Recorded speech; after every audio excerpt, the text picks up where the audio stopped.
Buenas noches a todos. Algo potente. Bienvenidos. Antes de dar comienzo a esta conferencia, leeré dos mensajes dirigidos a la señora rectora de la Fundación Logosófica, Filial Paraná, profesora Ida Girón Con, de mi mayor consideración. Me es grato dirigirme a usted a fin de agradecer la gentil invitación que me hiciera llegar para participar de la conferencia de Educando desde la Infancia, Propuestas y Recursos.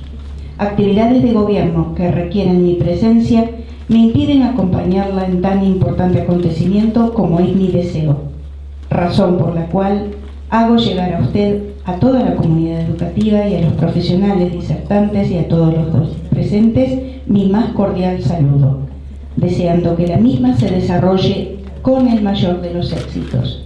Cordialmente, Blanca Osuna, presidenta municipal de la ciudad de Paraná. Recibimos el saludo de la señora supervisora de la zona 7 de Educación Privada del Consejo General de Educación, profesora Carmen Planisic, quien avisa que nos acompaña, no nos acompaña por cumplimiento de compromisos anteriores. Buenas noches. Bueno, buenas noches, ¿cómo les va? ¿Cómo les va? Fui maestra de primer grado varios años, así que, bueno, sepan comprender.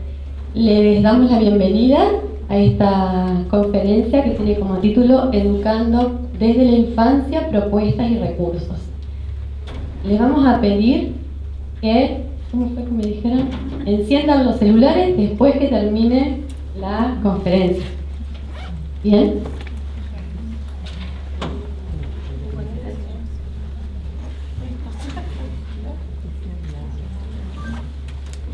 Bueno, les contamos que nuestra intención es que esta conferencia dure alrededor de 1 hora, no mucho más. ¿Sí? Antes de seguir me voy a presentar. Mi nombre es Melina González Alcoba. Soy profesora de enseñanza primaria.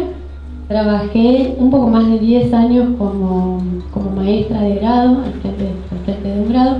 Y ahora hace un poquito más de 2, que estoy colaborando, trabajando en la Secretaría, en el área pedagógica del Instituto González Pecoche, que es la escuela primaria que funciona en este mismo edificio por la mañana. Nosotros estamos ahora en el horario que funciona la Fundación Logosófica, que es la institución que dio nacimiento y patrocina esta escuela primaria. Además de eso, quería comentarles, no quería dejar de decirles que a pesar de estar ahora, hace 2 años en la Secretaría, igualmente tengo la posibilidad de mantener el contacto con los niños, ya sea en situaciones pedagógicas planificadas como en otras que se dan espontáneamente en el patio, en los pasillos, en los paseos, etc. Así que tengo esa grata oportunidad. Además, estoy casada y tengo un niñito de 4 años. Le voy a hacer una pregunta que no es necesario que la contesten en voz alta, pero que sí es útil que hagan el ejercicio de respondérsela. La pregunta, que es muy sencilla, pero no por eso menos importante, es ¿por qué vinieron a escuchar esta conferencia? Sabemos que la respuesta puede ser muy diversa, que cada uno además puede tener más de un motivo para haber venido, ¿sí? Lo que nos interesaría a nosotras es que después de terminar la reunión, cada uno pudiera irse pensando en algo nuevo. Y que si ese fuera el caso, pudieran conectarse ustedes directamente con la fuente de este conocimiento, porque nosotras somos solamente estudiantes de logosofía, ¿sí? Así que considérenlo así. Mientras ustedes piensan o recuerdan por qué están acá, yo les cuento que nosotras estamos acá con la intención de transmitirles el resultado de lo que hemos experimentado sobre pedagogía logosófica con nuestros alumnos, con nuestros hijos.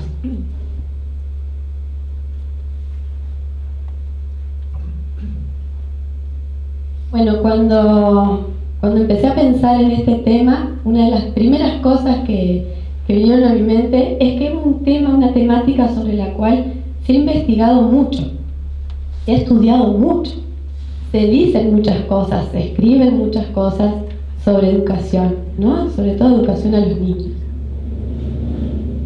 Y pensaba, viendo un poquito la situación actual de la sociedad, en lo que puedo ver en mi trabajo, en la calle, en mi familia, lo que veo o escucho en la tele, en la radio, qué percepción tengo yo de cómo está la sociedad actualmente, ¿no?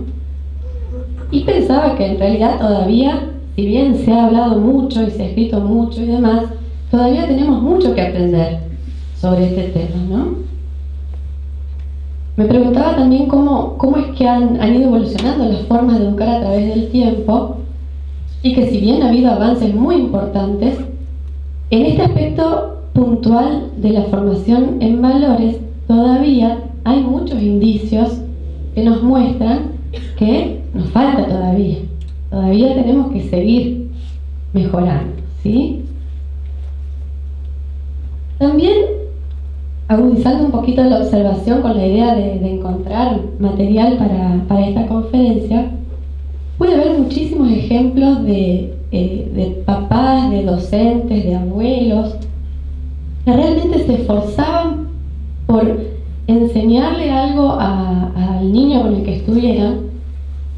Realmente intentaban transmitirle lo mejor que tenían, orientarlo hacia una conducta mejor, una conducta superadora, que lo hacían de buena manera, que realmente se notaba que había mucha dedicación en ese adulto. Y tal vez ese sea el caso de muchos de los que están acá, que sienten que lo que están haciendo es lo mejor que pueden hacer, ¿sí?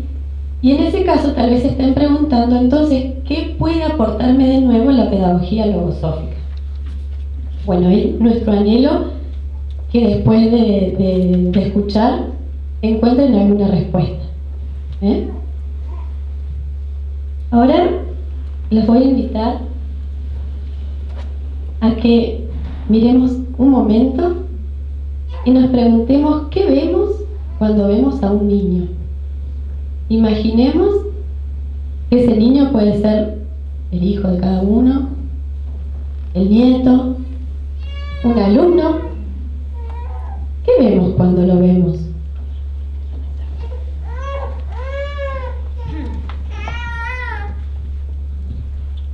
Es interesante hacerse esta pregunta, tomarse un momento de vez en cuando para hacerse esta pregunta, porque nos permite tomar conciencia cómo estamos ubicados como adultos frente al niño. Eso a su vez nos hace tomar conciencia de nuestra propia realidad, nos ubica respecto de nosotros mismos. Y aunque puede parecer un poquito exagerado, también nos da una idea de cómo vemos el mundo. Y sobre esto quería decirles que en la medida que pude ir incorporando algunos conocimientos, como todos los conocimientos, me di cuenta que podía ampliar un poco más la visión que tenía sobre, en este caso, los niños. Y al ver el niño, empezaba a ver un poquito más allá. Era más amplia la mirada, más profunda, más trascendente.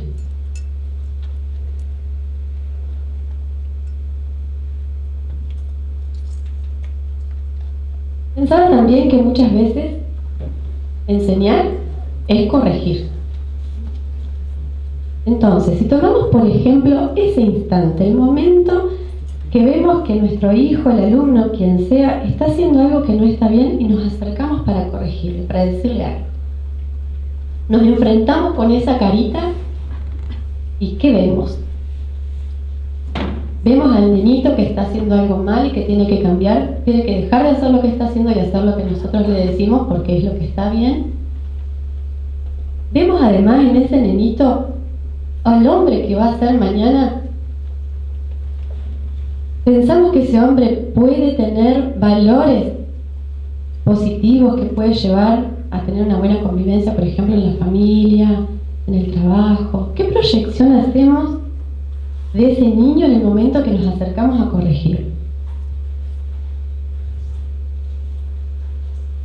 Pensaba si cuando vamos a hacer eso, o antes, pero lo tenemos presente al momento de hacerlo, lo corregimos para ese momento o intentamos corregirlo, que esa corrección le sirva para toda la vida. Una vez llegué a mi casa y la pieza de mi hijo estaba, no les puedo explicar, no había un juguete más que sacar de su lugar, todo afuera de su lugar. En el primer momento la verdad es que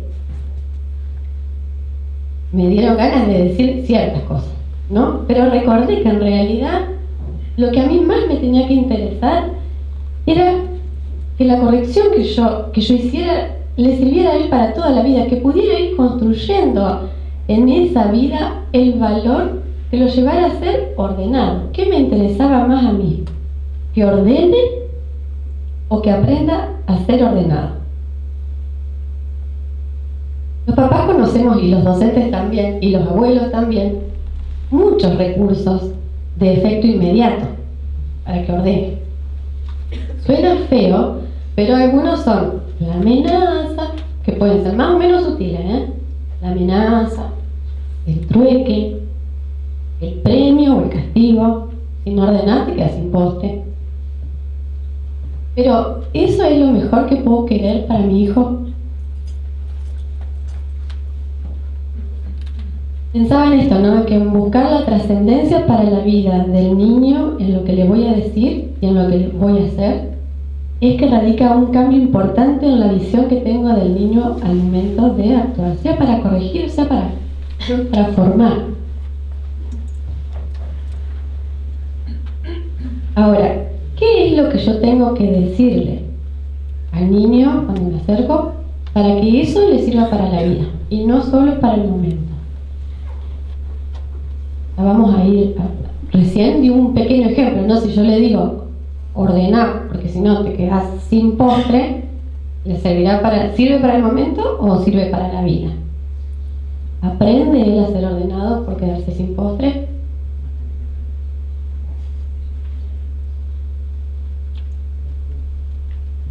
Bueno, también me daba cuenta que conociendo más a ese ser que tengo enfrente, me ubico en mejores condiciones para ser eficaz al momento de, en este caso, corregir.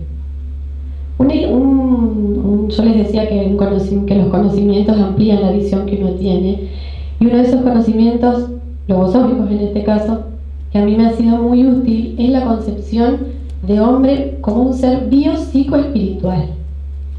Esto es un gran descubrimiento para mí. Bio refiero a lo biológico, psico a lo psicológico, que en líneas generales podríamos decir que abarcan las facultades, tanto mentales como sensibles, los pensamientos, los sentimientos y la parte instintiva. Y espiritual, que puede ser tal vez lo más desconocido.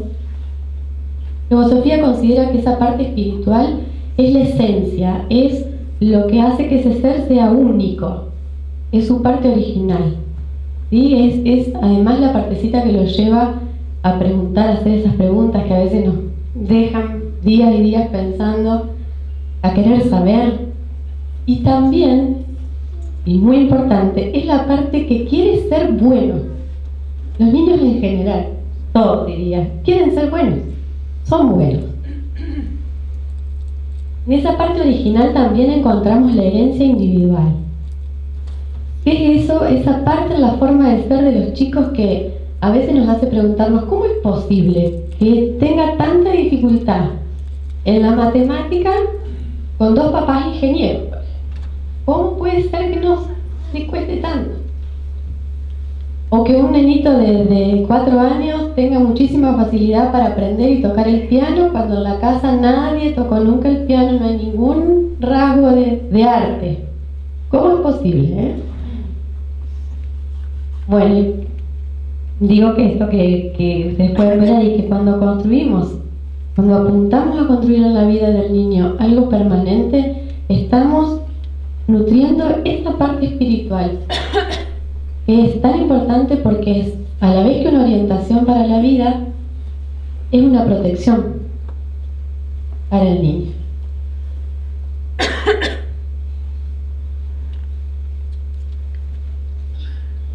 Bueno, les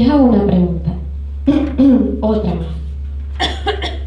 Les quería comentar que cuando estaba preparando esta exposición hice una encuesta a papás, a mamás, a docentes, abuelos, etcétera, etcétera. Así que en algún momento voy a traer a colación datos que obtuve de eso, ¿no? de ese interrogatorio que hice.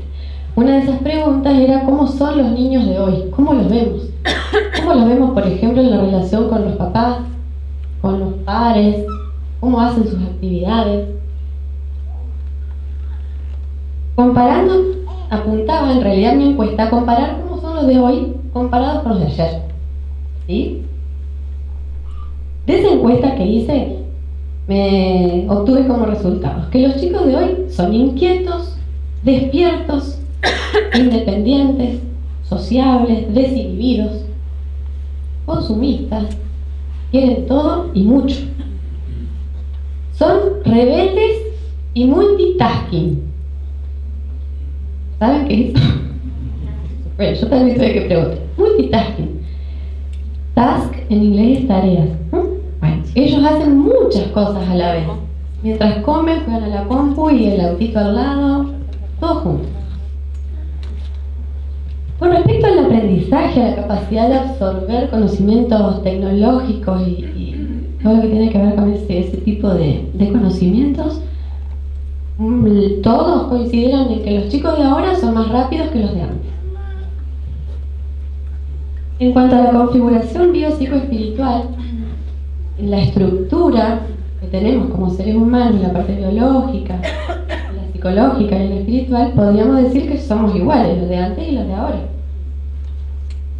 Entonces yo me preguntaba, si estructuralmente, digamos, los chicos de antes son igual que los de ahora, si los de ahora tienen tanta facilidad para aprender idioma, computación, ya quedó atrás, ¿cómo a veces nos resulta tan difícil que aprendan ese valor que nosotros vemos que le está faltando, que necesita cambiar, eso que no está haciendo bien por lo que está bien? ¿Cómo puede ser que les cueste tanto si todo lo demás lo aprenden tan fácil? Y una de las cosas que fui comprendiendo a la medida que fui conociendo un poquito más de esta pedagogía es que esa dificultad que muchas veces observamos en los niños es más aparente que real. Es difícil que aprendan, pero porque hay condiciones en el adulto y condiciones en el niño que no necesariamente tienen que estar, pero están, que hacen que sea difícil. Pero eso es lo que puede cambiar, porque estructuralmente tienen en potencia todas las capacidades para aprender. Y el gran factor de cambio es el adulto. En el adulto está la posibilidad de generar en el niño un cambio real y permanente.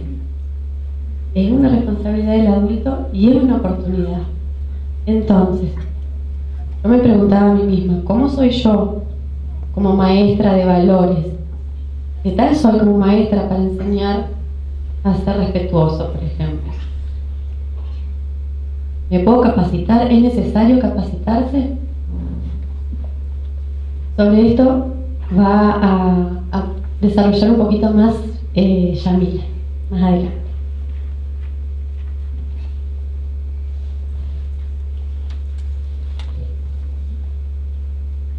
Yo no soy multitasking como ven. Bueno, y antes les decía cómo me habían dicho que veían a los chicos, estas personas a las que hice la encuesta. Y si vamos un poquito más atrás nos podemos preguntar ¿por qué? ¿Por qué son así? ¿Por qué se portan bien? ¿O por qué se portan mal? Y luego Sofía presenta dos grandes causas de la conducta. Dice que la conducta es la manifestación externa de causas que están en lo interno del ser, sea adulto o sea niño. Pueden ser positivas o negativas esas causas. Cuando el adulto puede orientar al niño a descubrir que existen estas causas que son los pensamientos y los sentimientos, que conociéndolas, debilitando o eliminando cambiando las que no son buenas y fortaleciendo las que sí son buenas, puede cambiar su vida. Y cuando también aprende primero el adulto y le puede enseñar al niño a encontrar qué relación existe entre lo que piensa, lo que siente y lo que hace, eso le va permitiendo al niño ser independiente, le va permitiendo ser cada vez más dueño de su vida y menos influenciable por los demás.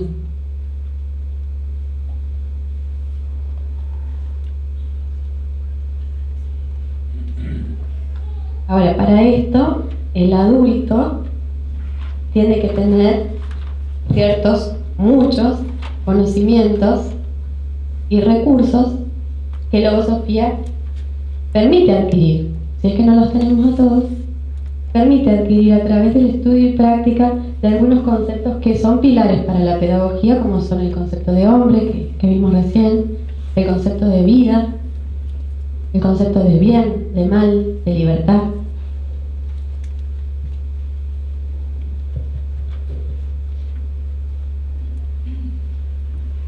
Otra preguntita que me hice es ¿cómo quisiera yo que fueran los chicos con los cuales me relaciono? Las maestras, ¿cómo quisieran que fueran los alumnos, las madres, los hijos, los abuelos, los nietos? Le hice esta pregunta a una maestra de la escuela que también es mamá y me dijo, yo quería educar a mis hijas libres, quería que fueran seres libres. Y enseguida me dijo, o sea que la educaba con libertad, y enseguida me dijo, un poco con una sonrisa, o lo que yo entendía que era la libertad. Y eso, que fue un comentario muy al pasar, a mí me llamó la atención y me hizo pensar en esto. Efectivamente, educamos en función de la idea que tenemos de las cosas, del concepto que tenemos. Si para mí la libertad es hacer lo que me gusta, aunque eso excluya cualquier esfuerzo, cualquier adaptación a las circunstancias, educo en función de eso. Si a mi hijo después le toca hacer grupo con alguien que no le gusta, tenemos un problema, digamos. La maestra, los compañeros, posiblemente yo también. ¿Sí? Pero este comentario también me hizo ver que la persona entreveía la posibilidad de que ese concepto de libertad que tenía estuviera incompleto o estuviera errado. Por lo menos estaba la posibilidad, y que el hecho de pensar que pudiera estar incompleto, por lo menos, justamente determinaba la posibilidad de mejorarlo o de completarlo, que no me parece poca cosa.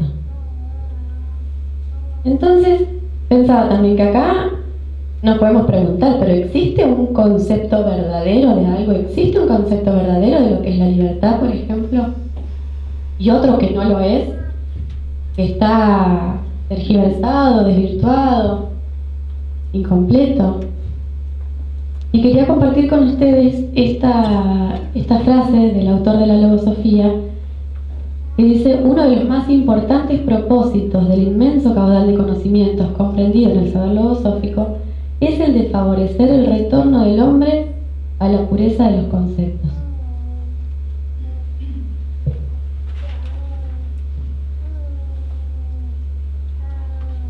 Bueno, y en mi caso, cuando intento acercarme a estos que son conceptos que son verdades, o sea que por concepto verdadero entiendo el concepto que resiste un análisis lógico, ¿sí? Que no se contradice, que lo aprueba mi pensar y también lo aprueba mi sentir. Cuando he tratado de conocerlo y de aplicar estos conceptos que son verdades, me doy cuenta que tengo esos tres beneficios por lo menos. Uno es que orienta mi conducta. Si yo sé lo que es tal cosa, sé lo que tengo que hacer. Me puede costar o no, pero sé a dónde apunta. Y ya el hecho de tener seguridad de lo que tengo que hacer es una serenidad para mí. Dan seguridad al actuar, permite sostener el esfuerzo aunque el resultado que yo quiero lograr no aparezca inmediatamente. Y otro punto importante para mí es que evita que uno caiga como adulto en contradicciones con los chicos. Por ejemplo, algo muy común. Le digo a mi hijo que no tiene que decir malas palabras porque es feo, porque está mal. Pero yo se la digo a mi amiga amistosamente, como sea, se la digo. Entonces, ese nene que presencia la situación, porque muchas veces sucede que los chicos están y ven todo, ¿qué interpreta de eso? ¿Qué es lo que aprende? Porque con el ejemplo, lo queramos así o no, enseñamos. ¿Qué aprende? Que tal vez las malas palabras no sean tan malas, pensaba yo, ¿no? Que la mamá no está muy convencida de lo que le está diciendo. Y si no está convencida de eso, estará convencida de todas las otras cosas que me dice que tengo que hacer, o que están bien, o que no están bien.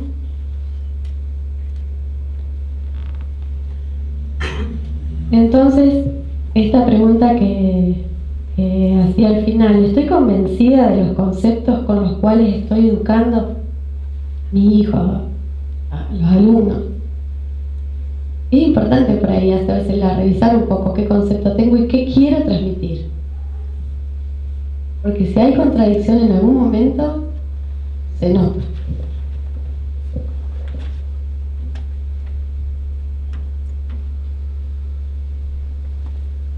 Una vez estábamos en un cumpleaños, el cumpleaños de los nenitos, de un compañerito de mi hijo, y salió en el grupo en el que estábamos conversando con otras mamás una preocupación de una de ellas, que no podía hacer que su hijito dejara de dormir en la cama grande.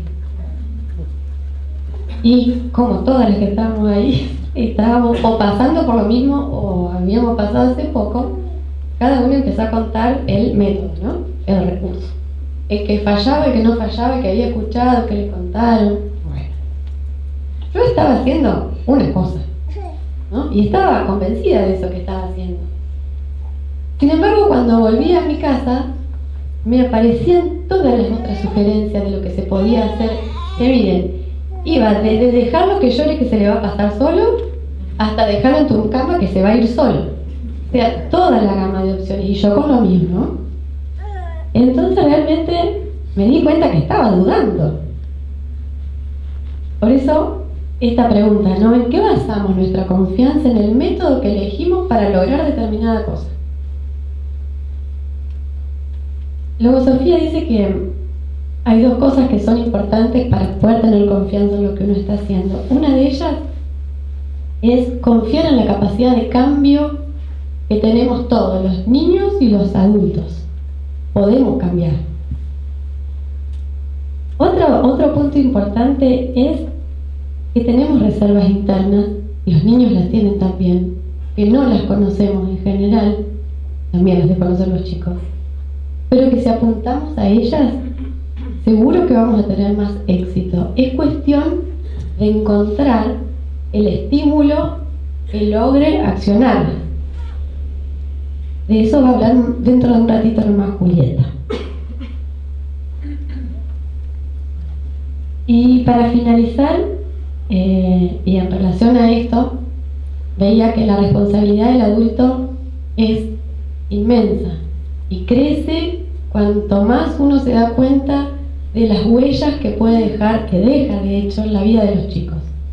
Una palabra, una mirada, todo lo que puede significar para la vida del niño, ¿no? Entonces, bueno, esto que ponía que todo lo que el adulto brinde al niño, queriendo o sin querer, por eso hay que estar atentos, tanto a la parte mental como a la parte sensible, afectiva, eso marca decididamente el futuro de la vida de los niños. Bueno, y ahora, muchas gracias por escuchar. Y las dejo con Julieta.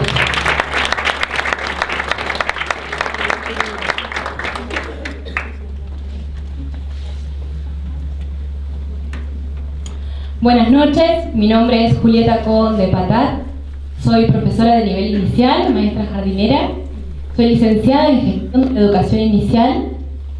En estos momentos estoy también trabajando como docente en el Jardín de Infantes del Instituto González Pecoche Estoy casada y soy mamá de un niño de 1 año y 3 meses.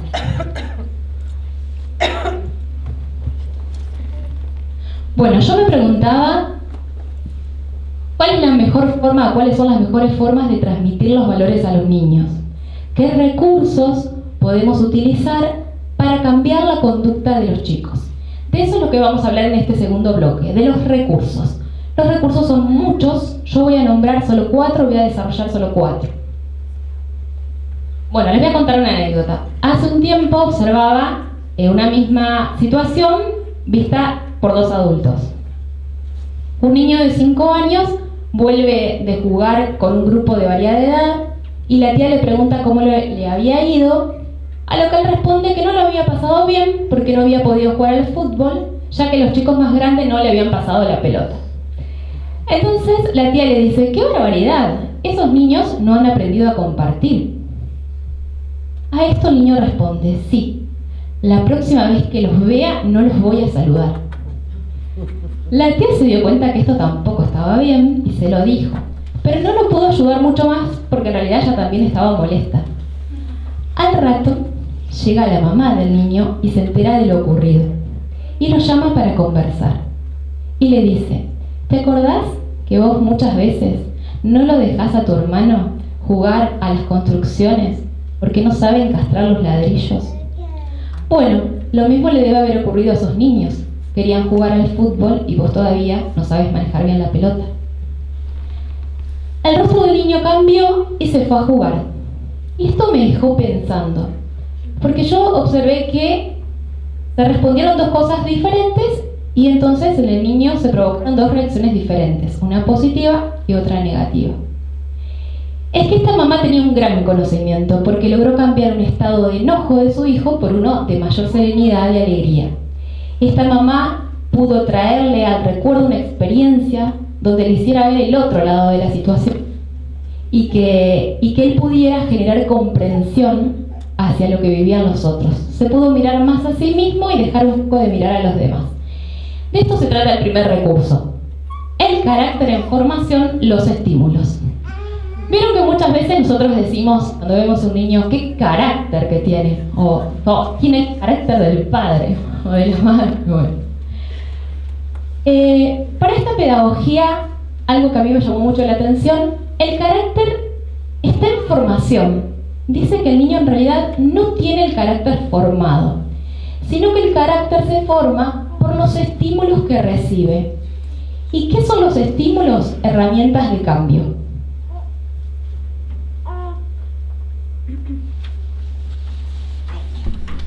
Existen estímulos naturales o positivos, que serían los aconsejables de usar, y estímulos artificiales o negativos, que serían los no aconsejables de usar.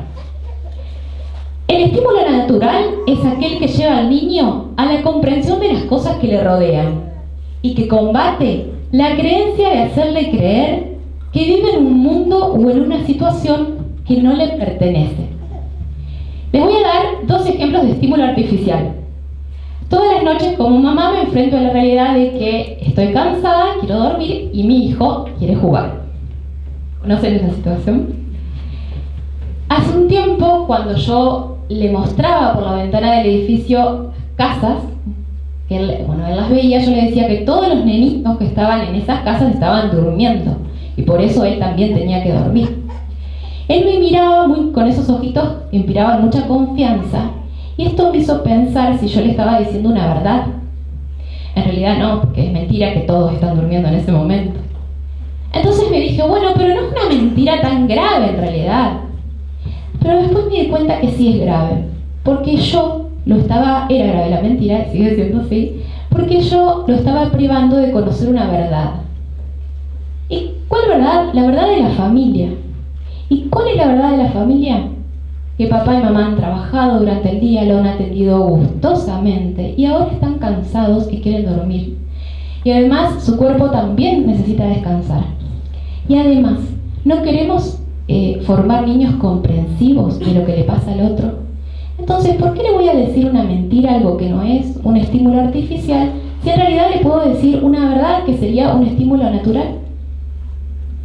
Otro ejemplo de estímulo artificial, esto lo tomo prestado del ejemplo de una colega, podría ser, por ejemplo, que yo digo, bueno, si no te dormís, le voy a decir a papá que abra la puerta, va a entrar un monstruo y te va a asustar. ¿Qué pasaría en ese caso?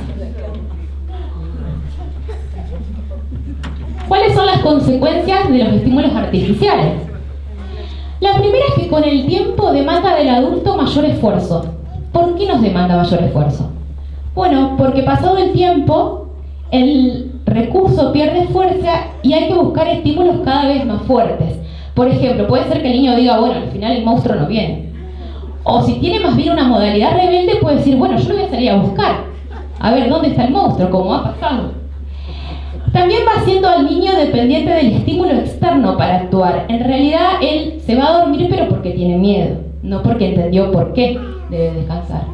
En cuanto al motivo desaparece o pierde fuerza, por ejemplo, que él crece, siguiendo con este ejemplo, diría, bueno, los monstruos no existen, el niño se desorienta y yerra porque no tiene razones de por qué actuar bien.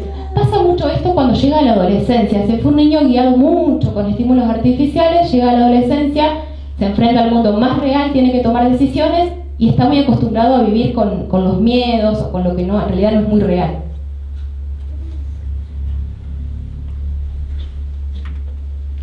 ¿Cuáles son los beneficios del estímulo natural? El niño encuentra por sí mismo razones de por qué portarse bien. Crece la confianza en sí mismo, porque en realidad en las decisiones que toma, las va tomando con conocimiento. Se acostumbró a conocer las verdades de las cosas. Confianza en el adulto porque él va comprobando que todo lo que el adulto le dice es verdad. Bueno, y acá hay un aspecto que a mí me interesaba destacar, porque en realidad no le podemos decir al niño la verdad cruda. Tenemos que cuidar su sensibilidad de niño, la etapa evolutiva en la que está, la edad. No le podemos decir las cosas duramente. Pero ¿qué hacemos si queremos decirle la verdad? ¿Cómo se la decimos? Es costumbre general predicar y decir que no debe mentirse. He aquí una gran verdad, no hay que mentir. No obstante, el que dice la verdad experimenta muchas veces amargas contrariedades, porque hay verdades que duelen, haciendo reaccionar al semejante. Entonces, ¿qué hay que hacer? Muy sencillo, decir la verdad oportunamente, nunca a destiempo, y decirla para construir, no para dañar. Voy a hacer ahora una salvedad que me olvidé al principio, me parece importante. Yo pensaba con esto de los recursos, que no es lo mismo tener que aplicar un recurso, cambiar la conducta de un niño, por ejemplo, cuando uno está a cargo de un solo niño, como puede ser, por ejemplo, un hijo, 2 o 3, que tener que utilizar un recurso cuando tiene a cargo 20 o 30 niños o más, como podría ser el caso de un docente, porque al mismo tiempo que intenta cambiar la conducta de uno, tiene que hacerse cargo de todo un resto. Por eso, los recursos que presenta esta nueva pedagogía requieren de la flexibilidad de quien los aplica, de nosotros, los adultos. ¿Y qué sería ser flexible? Pensar cuál es la mejor forma de aplicar estos recursos en el momento en el que estoy. Además, también tengo que tener en cuenta, como decía hoy, la edad del niño y también el rol que ocupo, porque no es lo mismo ser mamá que ser tía, por ejemplo, y seguramente ser abuela tampoco es lo mismo. Así que tener en cuenta eso es importante. Vamos a pasar a un segundo recurso. Hace un tiempo le decía a un alumnito de 4 años, bueno, pero tenés que portarte bien. Y él me dijo, pero señor, es que yo quiero portarme bien, pero no me sale. Y esto me hizo pensar si a nosotros los adultos no nos pasa lo mismo. ¿Cuántas veces queremos hacer las cosas bien, pero no nos salen? Es decir, en la conducta por ahí no reflejamos lo que en realidad quizá nuestro corazón, nuestro sentir quiere hacer. Bueno, a esta lucha interna que muchas veces tenemos, esta pedagogía lo explica que esa lucha se debe a la actuación de los pensamientos. ¿Y qué son los pensamientos? Son entes psicológicos que pueden moverse al margen de nuestra voluntad, es decir, hacernos actuar contrario a lo que queremos, o a voluntad, es decir, hacernos actuar de acuerdo a lo que nosotros realmente queremos hacer. Un ejemplo de un niño de 10 años, él había descubierto, estudiando, tratando de practicar en su vida esto de ver pensamientos, había descubierto que tenía un pensamiento muy bueno porque era responsable, era muy cuidadoso con sus cosas. Pero también descubrió que había otro pensamiento que aparecía, que él era tan cuidadoso que no prestaba nada. Entonces, al descubrirlo, pudo trabajar con estos pensamientos para equilibrar un poco su conducta. Dicho esto, voy a nombrar el segundo recurso, que se denomina identificar el contagio de pensamientos. Los pensamientos también pueden viajar de una mente a otra. Si los pensamientos son positivos, nos llevan a hacer cosas buenas, no hay problema. Pero ¿qué pasa si es algo negativo? Por ejemplo, también en una sala de jardín ocurría siempre esta situación. Un niño le decía al otro que le pegue a un tercero. Siempre lo mismo. Terminaban hablando con la docente. La docente, al preguntarles, el niño que había pegado decía: pero él me dijo que le pegue. Entonces lo que intentábamos hacerles ver es que en realidad los dos tenían responsabilidad. Uno, porque había creado la idea. El otro, porque había dejado que ese pensamiento viajara hasta su mente y él no se había podido defender. Y fue que le pegó finalmente.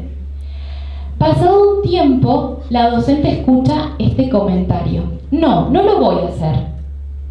Al acercarse y preguntarle al niño, el niño le dice: no, él me dijo otra vez que le pegue a Julián, pero no lo voy a hacer porque le va a doler. Es decir, que él pudo en ese momento defenderse y decir: bueno, no, esto en realidad no es lo que yo siento o no es lo que yo quiero hacer, y pudo realmente elegir qué hacer y qué no. ¿Cuáles son los beneficios entonces de este recurso? Que el niño va convirtiéndose en protagonista de sus cambios. Y luego otro, que se convierte en colaborador del adulto que lo guía. Ya no somos nosotros los que estamos remando para que él cambie la conducta, sino que él también empieza a colaborar. Tercer recurso, las explicaciones. ¿Es importante explicar a los niños? ¿Cuál es el valor de la explicación? ¿El niño está capacitado para entender todo lo que le explicamos? Un niño cerca de una estufa. Quiere tocar. El papá le explica. Pasa a otra persona y dice: no le expliques, sacalo de la estufa y ya, se va a quemar, no le expliques tanto. Pensaba que lógicamente no lo vamos a dejar que se queme, lo vamos a sacar. Esto tómenlo como imagen para otras cosas también. No vamos a dejar que, se lastime. Pero es necesaria la explicación, igual, tal vez en ese momento, tal vez después. Si el niño está capacitado para entender todo, el niño podrá o no comprender de acuerdo a su edad, pero los chicos captan muchas cosas con su espíritu y su sensibilidad. Un ejemplo muy común es cuando el niño muchas veces sabe que su mamá está embarazada, sin embargo la mamá no se lo dijo, tal vez ni ella misma lo sabe, pero ella intuye que hay algo que está pasando en ese hogar. Bueno, ¿qué pasa con las diferentes modalidades y la falta de explicación? Era un niño que es más bien tímido y que le digamos: bueno, lo haces porque te lo digo yo y punto. Ese niño en general tiende a perder la confianza en sí mismo, porque no sabe en realidad por qué, es más por una imposición. ¿Qué pasa con el niño que es más bien rebelde, intrépido, hasta diríamos como desobediente, podríamos decir? Y acá traigo un ejemplo también que me pasó en clase con un niño con estas características. Yo en un momento que me quedé sin recursos, le dije: bueno, lo haces porque te lo digo yo y punto. Y este niño me dice: ¡ay, punto! Igual que me dice mi papá. Y ahí quedó. Por supuesto que no hizo lo que yo le indicaba. Entonces, realmente con esto vemos cómo la explicación en ambos casos es importante para ambas modalidades. Y el otro punto es que explicar no significa dejar de poner límites. Si yo ya le expliqué a un niño que deje jugar a su hermano por las razones que le di, le pregunté, ya me di cuenta que entendió y lo sigue peleando, ¿qué voy a hacer? Tiene que haber una consecuencia de eso, lo voy a sacar del juego. Es decir, la explicación está para que estemos tranquilos que él comprendió, pero no quiere decir que yo no le voy a poner más límites. Para cada acto, el niño requiere una explicación, porque comete sus faltas sin tener absolutamente ninguna noción de lo que significa portarse bien o mal. Entonces, se debe desde un principio educar en forma que le llegue a la conciencia. ¿Y cómo sería esto? Quiero decir que lo que aprende no sea solamente para un momento, sino que debe servirle para todos los momentos, esté donde esté, en casa, fuera de la casa, que sea una norma invariable para su conducta. ¿Y cuál es el valor de la explicación? Bueno, atenúa temores, ilumina la inteligencia y sensibiliza. Y otro punto importante, tenemos que tratar, dice ahí, de ser dada la explicación sin rodeos, sin vueltas. Para eso, bueno, muchas veces tenemos que antes de elaborarlo, ¿no? De la mejor manera que nos salga. Bueno, y ya estoy en el último recurso que les voy a contar en esta noche. Y traje este paisaje para hacerles una pregunta, que cada uno se la responda en este caso. ¿Para qué existe la creación? O ¿para qué existe la naturaleza? Podría ser también. ¿Será solo para que contemplemos la belleza que tiene? ¿Habrá algo que el hombre podrá aprender para su propia superación, para cambiar la conducta?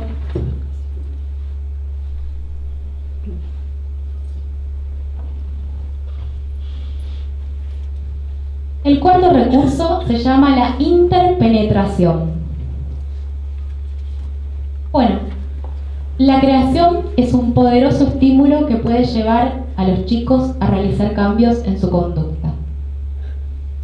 Interpenetración es un neologismo logosófico, es un término creado por González Pecoche, que fue el creador de la pedagogía logosófica, y que hace referencia a la posibilidad que tiene el niño de que, al mismo tiempo que observa el mundo físico, por ejemplo un proceso de la naturaleza, puede extraer un valor, algún elemento que le pueda servir para modificar su conducta.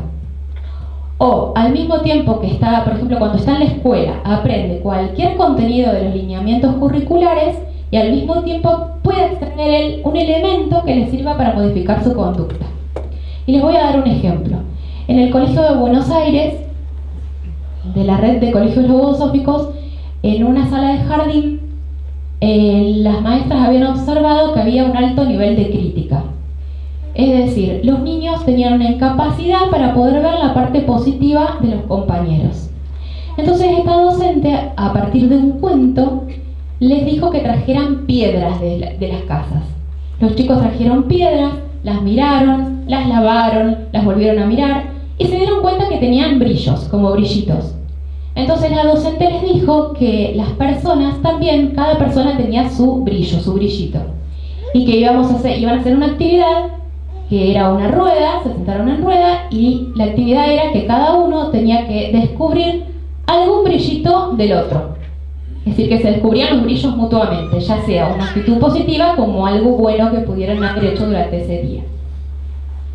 Este recurso es muy profundo en realidad y requiere del adulto dos cosas que están ahí. Una es tener conocimiento del mundo físico, por ejemplo, podría ser los procesos de la naturaleza u otras cosas, y ir ejercitando esto de encontrar en la propia vida algún elemento de ese mundo físico que observo que me pueda servir para cambiar la propia conducta. A partir de ejercitarlo uno podemos hacer analogías con los chicos.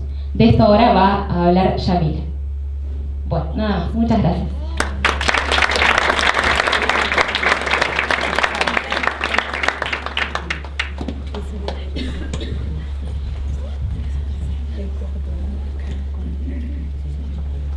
Buenas noches, ¿cómo estamos? ¿Bien? ¿Último bloque? Bueno, antes que nada les quería decir que realmente me siento muy feliz de poder estar compartiendo este momento con ustedes, así que bueno, muchas gracias por haber venido. Me voy a presentar, mi nombre es Yamila Almada de Jesús Escalada, tengo 26 años y estoy casada. Yo también soy profesora de nivel inicial, soy técnica en administración de empresas y bueno, actualmente me encuentro terminando la licenciatura en esta última área. Y aquí en la Fundación Logosófica tengo la oportunidad de poder colaborar en un sector, en la división de menores con los niños, en donde, como en el Instituto González Pecoche, aplicamos la pedagogía logosófica. Y bueno, actualmente estoy dirigiendo esta área. He podido trabajar realmente en muchos colegios públicos y privados en Paraná, también en Capital Federal y en Gran Buenos Aires. Así que un poco lo que yo les voy a contar hoy es el resultado de lo que he podido ir observando y aprendiendo a lo largo de estos años. En el área profesional, yo en general me desarrollo de manera independiente. Actualmente tengo una distribuidora mayorista de juguetes. Soy bastante autodidacta, así que me gusta mucho aprender y esto me permite también ir generando nuevas ideas para el emprendimiento y también para trabajar con los niños. Bueno, algo de lo que yo estoy completamente convencida y algo también ya se mencionó al principio de esta conferencia, tiene que ver con que cada adulto que tiene la tarea de educar a un niño produce un fuerte impacto en la vida de ellos. Muchas veces no nos damos cuenta, pero claramente producimos un impacto en la vida de ellos. Y yo para esto les quería comentar, voy a volver hacia atrás, les quería comentar una experiencia en la que cuando yo tenía 9 años, yo iba a un colegio público y bueno, en aquel entonces las evaluaciones se corregían en el momento, digamos, las maestras corregían el examen en ese mismo momento y bueno, ese día yo tenía un examen de matemática. Así que hice mi examen de matemática, fui corriendo hacia el escritorio y mi señorita se puso a corregir el examen. Muy bien, iba todo muy bien y cuando llega al último ejercicio, este estaba mal. Entonces la nota que me correspondía era un 9. Pero resulta que cuando ella va a firmar el examen, sin querer rompe la hoja. Y la rompe realmente mucho y bueno, ya no servía como documento. Entonces me dice, Yamila, por favor, hacé de nuevo la evaluación. Entonces corro hacia mi asiento nuevamente. Y algo muy interesante es que recuerdo que en aquel entonces apareció en mí un pensamiento de picardía. Y me decía algo así como, ay, ahora voy a copiar todo bien, voy a hacer de nuevo el ejercicio para que la señorita me ponga un 10. Entonces empiezo a hacer nuevamente el examen y cuando llego a esta última parte, algo muy interesante fue que por un momento de lucidez, pero así, fue algo realmente muy rápido, yo copié el examen tal cual estaba, lo copié con el error, contrario a lo que me decía este pensamiento de picardía. Entonces vuelvo al escritorio, se lo llevo a mi señorita al examen, ella lo corrige. Y cuando llega a este último punto, ¿saben qué nota me puso? Yo tenía un error. ¿Saben qué nota me puso? Me puso un 10. Exactamente, me puso un 10. Y ella simplemente no tuvo que decir nada. Yo supe que ella estaba premiando la honestidad, la sinceridad. Y esto fue realmente un aprendizaje que yo lo llevé conmigo durante toda mi vida. Hasta el día de hoy recuerdo mucho inclusive a esa señorita por el bien que me hizo. Esto tuvo un gran impacto y ese conocimiento yo no lo apliqué solamente en aquel momento, sino que hoy lo puedo llevar a muchas otras áreas de mi vida. Por eso es que yo veía, ¿no?, la responsabilidad que tenemos los adultos. Cuántas veces, ¿no?, en este caso esta señorita le pudo dar muchísimo más valor a la honestidad y a la sinceridad, aún más que a la nota de la materia en sí, al conocimiento de la materia. Esto es algo que es realmente muy importante. Bueno, en esta tarea de educar, yo les quería hablar justamente de algunos elementos que necesitamos para capacitarnos como adultos, para la tarea de formar a los niños, que no es nada menor si pensamos que estamos formando nada más ni nada menos que a los futuros hombres y mujeres de mañana. Estamos formando a las futuras generaciones. Esto es realmente algo de gran trascendencia. Aquí volvemos a esta filmina. El primer elemento que yo quería nombrar, que es importante que cultivemos como adultos, tiene que ver con la atención. Podríamos decir que es un elemento fácil o que ya lo hemos escuchado, pero lo interesante de la pedagogía logosófica es que enseña a realizarlo. Hoy se decía, ¿no?, muchas veces queremos hacer algo y no sabemos cómo. ¿Cómo lo hacemos? Bueno, acá es donde generalmente se presentan las dificultades y esto es lo que plantea de original también esta pedagogía. ¿Cómo logro algo? Algo que yo veía como de suma trascendencia es que uno tiene que saber a qué tiene que estar atento, ¿no? La atención es el elemento del que yo les quiero hablar, pero uno tiene que saber a qué tengo que estar atento. Y acá me quería detener. Generalmente lo que yo he observado es que intervenimos los adultos en la tarea de educar cuando el niño se equivoca, cuando hace algo mal, cuando está copiando, cuando no hace la tarea. Entonces el adulto va, interviene y le dice algo. Pero con esto realmente nos estamos perdiendo una hermosa oportunidad, que es la de intervenir cuando el niño hace algo bien. Y realmente el niño hace muchas cosas bien, tiene muchas cosas buenas y hermosas. Entonces esta tendencia a observar lo negativo hace que vayamos perdiendo la oportunidad de observar todo aquello lindo que tiene el niño. González Pecoche dice: hay que favorecer siempre las buenas acciones de la criatura, hay que exaltarlas siempre. Y es muy interesante porque en este exaltar lo negativo, en intervenir cuando estamos viendo solamente que el niño hace algo mal, vamos impactando en su conducta y el niño va creciendo como con una especie de frivolidad en la que llega a adulto, y aquí quizá podemos sentirnos muy identificados, y por ejemplo, si va al médico, quizá que solamente le quiere cobrar, o si tiene un empleo que el empleador tiene determinadas características negativas y no ve la oportunidad que se le está dando. Es decir, vamos creciendo con esta tendencia a poner foco en las cosas negativas y vemos muchas veces quizá lo que nos falta, lo que no tenemos, lo que no podemos lograr, y nos perdemos la oportunidad de ver todo lo otro que es muy bueno y que hay en la vida de cada uno. Bien, les voy a proponer algo. Yo recién les hablaba de exaltar, ¿no?, lo positivo. Ahora, me gustaría que recuerden este elemento porque se los voy a preguntar en un ratito, en un ejercicio que vamos a hacer, ¿sí? Exaltar lo positivo. Y me detengo en esta parte en que generalmente cuando el adulto exalta lo negativo en el niño, muchas veces, ¿cómo está el ambiente interno? Cuando estamos viendo que el niño está haciendo algo mal, bueno, generalmente se produce como una molestia interna. Y el ambiente interno no es lo mejor. Entonces, por ejemplo, si el niño se está portando mal, muchas veces la tendencia es a usar algún método que es un poco violento, por ejemplo, el grito, o como se decía hoy, la amenaza. Pero es porque el ambiente interno propio del adulto está convulsionado. Quiere decir que al par que vamos aprendiendo a hacer determinadas intervenciones, cuando estamos con los niños, vamos aprendiendo a conocernos a nosotros mismos. Con determinados conocimientos vamos aprendiendo de nosotros. ¿Qué pasa dentro mío cuando estoy en contacto con los niños? Esto es algo muy importante que también lo vamos a ver un poquito más adelante. Bueno, ¿se acuerdan de este elemento entonces? Bien. Examen. Otro de los elementos que para mí es fundamental en la capacitación del adulto tiene que ver con el aprovechamiento inteligente del tiempo. Muchas veces yo observo que uno está físicamente presente con el niño, pero hay una especie de ausentismo mental y sensible.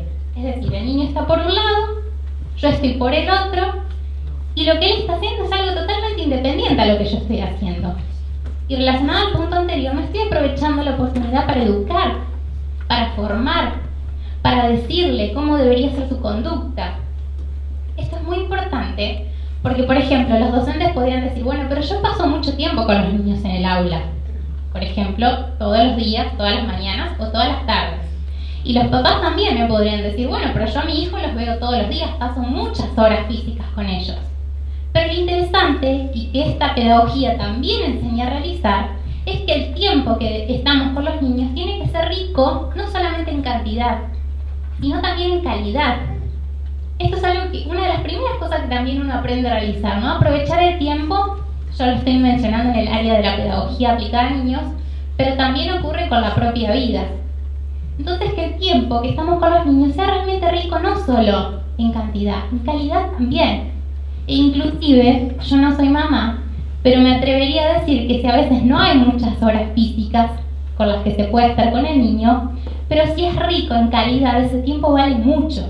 Quizá mucho más que muchas horas físicas no muy bien aprovechadas. Bien, voy a leer otro pensamiento del autor que dice así: nadie puede dar lo que no tiene. A mí me gustaría que con la cabeza me digan si sí coinciden que esto es así o si no coinciden que esto es así cuando cuenta hasta 3. 1, 2, 3. Bien, no vi ninguno por ahí, pero bueno, había unas cabezas que no se movieron igual. Bueno, realmente en el plano material, esto es mucho más fácil de verlo. Si yo no tengo recursos económicos, claramente no le voy a poder dar a un niño alimento, no le voy a poder dar elementos para que esté abrigado. Pero en el plano inmaterial, y quizá aquí es más difícil de verlo, ocurre lo mismo. Si yo no soy tolerante, no le puedo enseñar al niño que sea tolerante. Si yo no soy paciente, yo no le puedo enseñar al niño que sea paciente. Si yo no soy grata a lo que tengo, no le puedo enseñar al niño que sea grata. Entonces esto es algo muy importante, que yo veo que tiene una gran importancia, ¿no? Si yo no tengo algo, no lo puedo dar. Y aquí me gustaría complementar con otro pensamiento que dice que toda enseñanza moral no avalada con el ejemplo de quien la dicta, obra en el alma del que la recibe en sentido contrario. Muchas veces podríamos escuchar esta frase, ¿no?, de los niños, pero vos qué me decís si vos no sos ejemplo de aquello que me estás diciendo, ¿no? Quiere decir que nosotros debemos capacitarnos primero como adultos para poderle dar a los niños algo.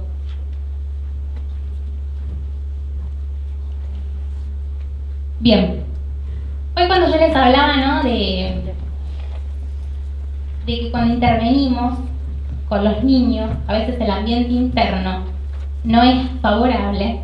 Esto se debe a algunos factores causales que ya se mencionaron anteriormente.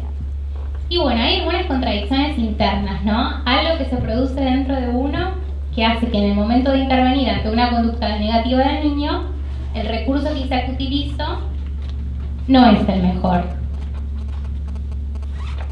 Bien. Pero yo les quería preguntar, y acá esto es algo que es muy importante, en realidad les quería proponer, para los que ya son padres, que traigan en este momento al recuerdo a su hijo o a sus hijos. En este momento traigamos al recuerdo la imagen de los hijos. Y para quienes no somos padres, y yo voy a estar haciendo el ejercicio con ustedes, les quiero proponer que hagamos, esto quizás más interesante, que hagamos un buceo, un paseo por el pasado de cada uno y busquemos allí un recuerdo de nosotros mismos siendo niños. ¿Lo tenemos? ¿Al recuerdo?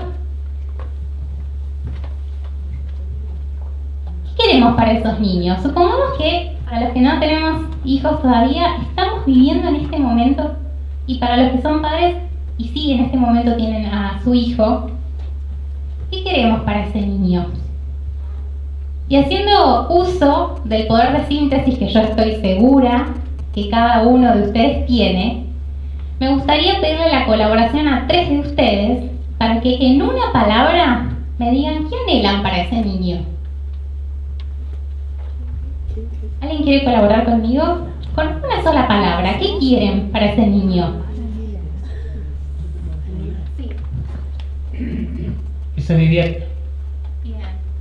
¿Qué más? Que sea feliz. Muy bien. Diversión, felicidad. ¿Una más?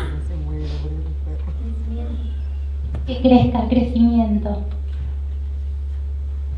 Ahora, imagínense ustedes si ese niño, a medida que va dando pasos por el mundo, encuentra en su camino a muchos adultos que lo quieren mucho, que anhelan esto para ellos y que se esfuerzan mucho realmente en mejorar para poderles dar esto, ¿no?, que queremos.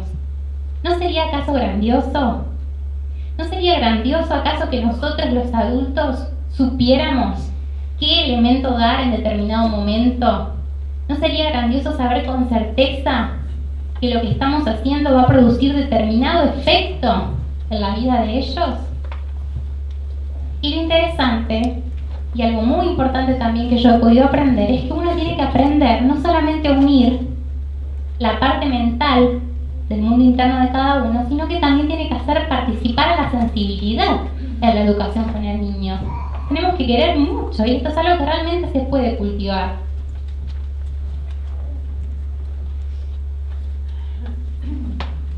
Bueno, ¿de qué les pedí yo que se acordaran hoy?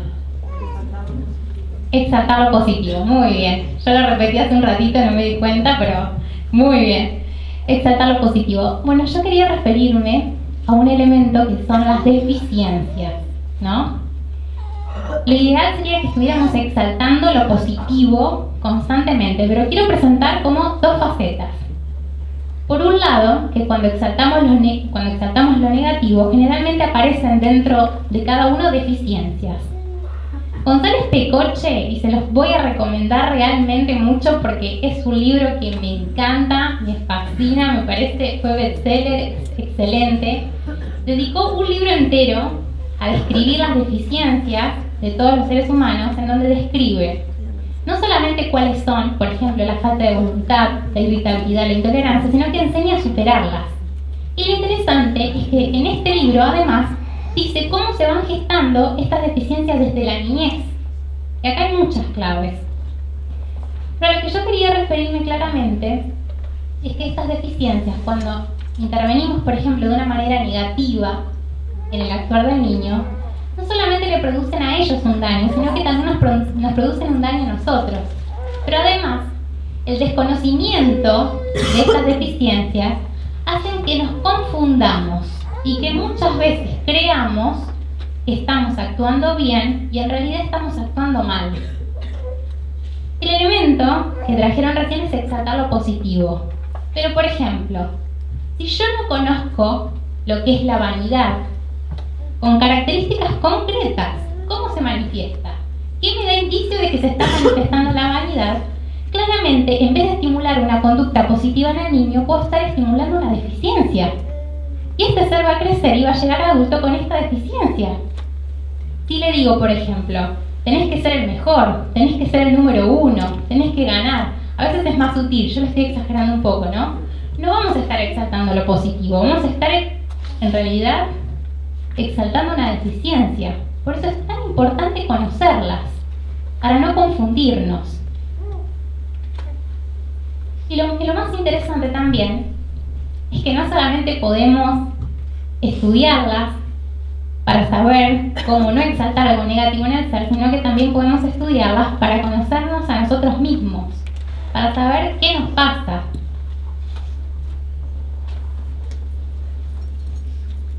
Antes de llegar a esta última parte, ya vamos terminando, yo les quería comentar rápidamente dos experiencias. Tengo muchas y después quieren podemos seguir intercambiando muchas en jardín. Elegí una para comentarles que tiene que ver con un niño de 4 años. Cuando yo ingreso a la sala de un colegio público, el niño no colaboraba en nada. Realmente no colaboraba en nada, no juntaba sus cosas, no ayudaba a sus compañeros. Bueno, yo habiendo observado esto, me decidí a aplicar algunos de los recursos de la pedagogía logosófica, pero con el propósito claro de bien, de saber que yo en realidad podía hacerle un bien al niño, no de manera especulativa, ¿no? Para que me facilite la tarea a mí, sino para que para él sea bueno esto. Pero yo me daba cuenta de que si yo no generaba un vínculo con el niño, yo no iba a lograr nada. Entonces cada mañana, y esto me resultó de utilidad por si a alguna les sirve realmente, cada mañana cuando yo llegaba al jardín, le decía, hola, ¿cómo estás? Estoy muy feliz de verte. ¿Qué hiciste ayer? Y hablaba con él, así todos los días, hasta que una vez, cuando habíamos hecho una actividad plástica, él, claro, no estaba colaborando. Yo me acerqué a él y con esto de exaltar lo positivo, yo también le dije, pero yo estoy segura de que vos lo podés hacer. Yo estoy segura de que vos podés colaborar con esto.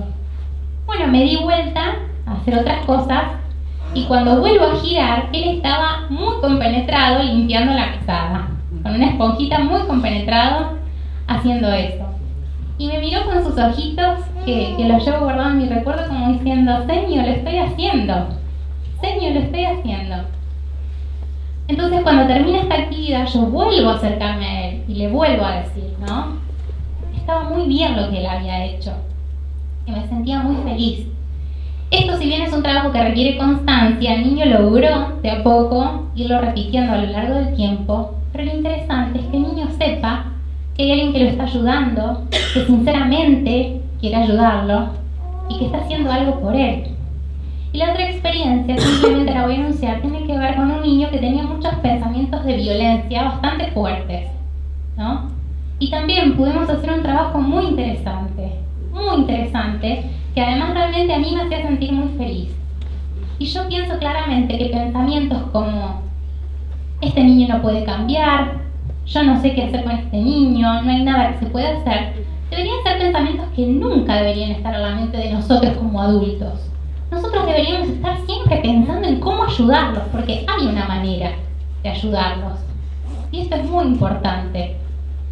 Lo que pasa es que son justamente estas deficiencias las que actúan en nosotros para que no encontremos la forma de hacerlo y que muchas veces al terminar la jornada experimentemos un fuerte dolor de cabeza, por ejemplo, que no es más que la exteriorización de esta convulsión interna que estamos experimentando como adultos.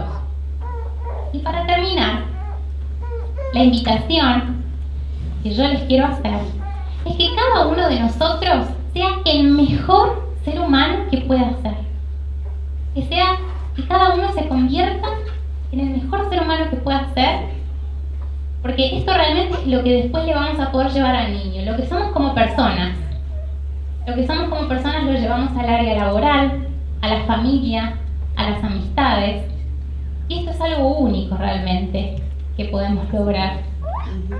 Entonces un poco la invitación es a esto, a que sigamos revisando y que en una tarea tan importante, no la dejemos librada al azar. Que tengamos un plan, que tengamos un método, que sepamos cómo hacer.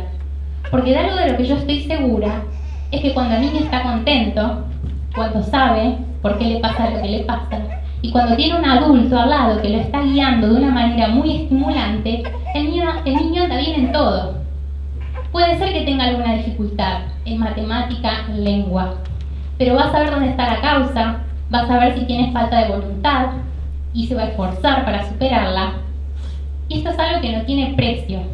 Y no tiene precio, y pensemos realmente en esta gran responsabilidad que es formar a las futuras generaciones. Así que una vez más, los invito a que sigan investigando en esta pedagogía, que realmente hoy les contamos nada más que un 1 por 1000 de lo que es muy rica. Los resultados son asombrosos, yo lo puedo ver con los niños con los que trabajo, no es mágico, pero es muy hermoso, así que los invitamos a que sigan investigando un poco más. Gracias.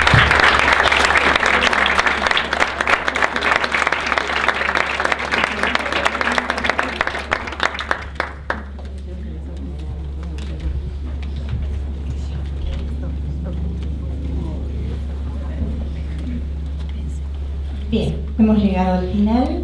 Les queremos agradecer en nombre de la Fundación Logosófica que hayan compartido este momento tan especial para nosotros, que es transmitirles lo que se está realizando, lo que la ciencia logosófica está realizando. Los invitamos a continuación al hall a compartir un rico café, un tecito y seguir intercambiando, seguir hablando, seguir charlando con estudiantes de logosofía y demás.